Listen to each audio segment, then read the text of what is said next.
శ్రావణ మాసం అనేది విష్ణుమూర్తికి ఇష్టమైన కాలం కాబట్టి ఆయన సతి లక్ష్మీదేవి కూడా భక్తులను అనుగ్రహించే మాసం ఇదే. అందుకే కోరిన వరాలు అందించే ఆ లక్ష్మీదేవిని వరలక్ష్మి రూపంలో ఈ మాసంలో పూజిస్తాం. పౌర్ణమికి ముందు వచ్చే శుక్రవారం నాడు కానీ లేదా ఆ రోజు కుదరకపోతే శ్రావణ మాసంలోని ఇతర శుక్రవారాల నాడు కానీ ఈ వరలక్ష్మి వ్రతాన్ని ఆచరించవచ్చు. ఇంతకీ ఆ వరలక్ష్మి వ్రతానికి కావాల్సిన పూజా సామాగ్రి కూడా మనకు తెలుసుకోవాలి కదా. అవేంటో ఒకసారి తెలుసుకుందాం రండి.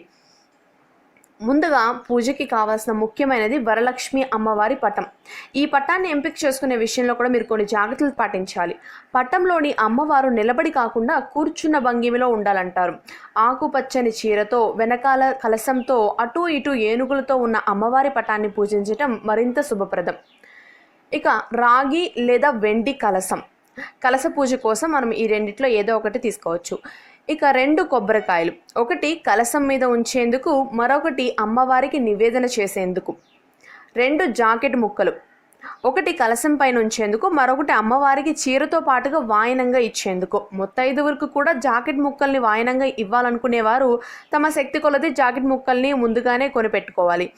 ఇక 2 పీటలు, ఒకటి అమ్మవారి పటానికి ఉంచేందుకు, రెండోది కలశాన్ని స్థాపించేందుకు. ఇంట్లో ఒకటే పీట ఉంటే కనుక కలశాన్ని ఉంచేందుకు అరటి లేదా విస్తారాకుల్ని ఉపయోగించుకోవచ్చు.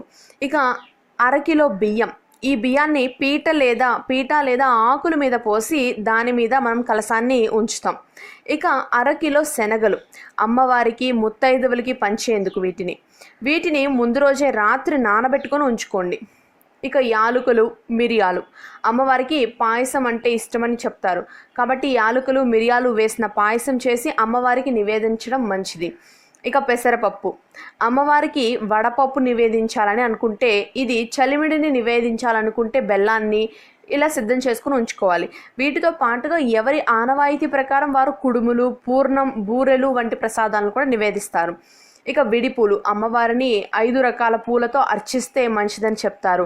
5 రకాలు కుదరని పక్షంలో కనీసం తెలుపు లేదా ఎరుపు రంగుల్లో ఉండే పూలని అందుబాటులో ఉంచుకోవాలి.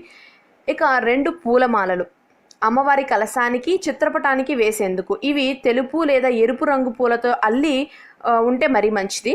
ఇక ముగ్గు వేయడానికి కాస్త బియ్యపిండి.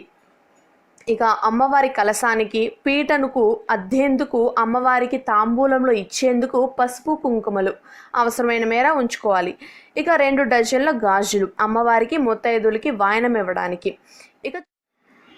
ఇకపోతే చీర, అమ్మవారికి పూజలో ఉంచేందుకు ఒక చీర. అది ఆకుపచ్చ, తెలుపు, ఎరుపు లేదా పసుపు రంగుల్లో ఉంటే మంచిది. నలుపును తలిపించేలాగా ముదురు రంగులు శుభప్రదం కావు. ఇక గంధం, అమ్మవారి పటానికి, ముత్తైదువులకి పూసేందుకు. ఇక 3 డజన్ల తమలపాకులు, అమ్మవారికి, కలశానికి, ముత్తైదువులకి 3 తమలపాకులకు చొప్పున దక్షిణ అందించేందుకు. ఇక 2 డజన్ల చొప్పున అరటిపళ్ళు, ఖర్జూరాలు, వక్కలు, చిల్లర నాణాలు, పసుపు కుంకుమ ప్యాకెట్లు, ఇవన్నీ కూడా తమలపాకుల్లో ఉంచి దక్షిణ ఇచ్చేందుకు కావాల్సినవి. ఇక మామిడాకులు, ఇంటికి తోరణాలుగా కట్టేందుకు, పూజ గదిని అలంకరించేందుకు, కలశంలో ఉంచేందుకు కావాల్సిన మామిడాకుల్ని సిద్ధం చేసుకోండి. ఇక పంచామృతం చేయడం కోసం మీరు ఆవు పాలు, ఆవు నెయ్యి, ఆవు పెరుగు, తేనె, పంచదార అవసరమవుతాయి.